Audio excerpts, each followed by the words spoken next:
This was revealed in the financial statements of March 2014, submitted to the Financial Companies Commission last week by 1MDB, where 1MDB revealed that it had to extend for 6 months a syndicated bridging loan amounting to 6.17 billion when it became due on 22nd of November 2013. So first time it became due 22nd November 2013.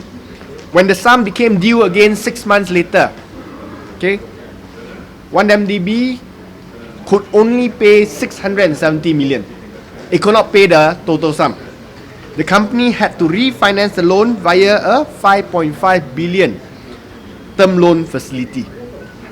The Singapore Business Times had reported previously that the 1MDB debt rescheduling came at an expensive price of 2.5% above the annualized cost of funds, on top of the 20 million to 30 million ringgit of upfront fees. This is a very expensive fundraising exercise. It seems very typical of 1MDB to pay a lot in order to raise debt because they are desperate for money. The struggle 1MDB faced in repaying its loan, as well as the price the company agreed to reschedule the loan, certainly provides clear evidence that the company is facing financial difficulties in balancing its cash flow.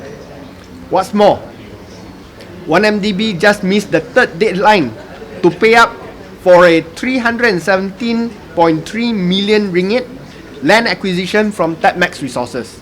Now, this acquisition was signed in February this year. I raised the matter in February this year.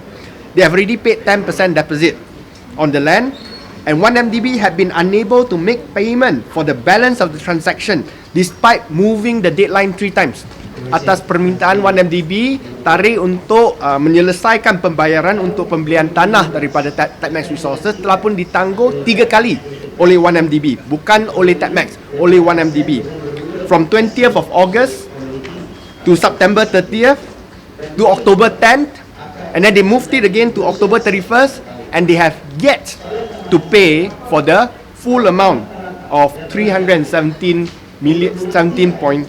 million. The company now risks forfeiting 31.7 million it had paid in deposit to Tapmax Resources. Sudah bayar 10%. So kalau the deal doesn't go through, if the deal doesn't go through, then this amount of 31.7 million ringgit will be forfeited. Perhaps the only reason why Tapmax hasn't forfeited the deposit is because 1MDB agreed to pay well above the market price.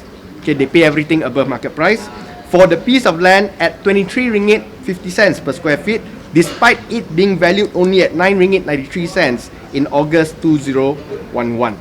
Tapmax Resources, for those who don't know, was known as Jaya Global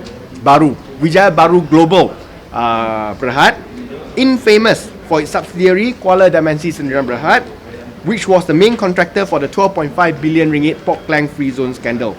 It's probably still hoping, the reason why they don't cancel is because they are still hoping for a bumper payday from 1MDB.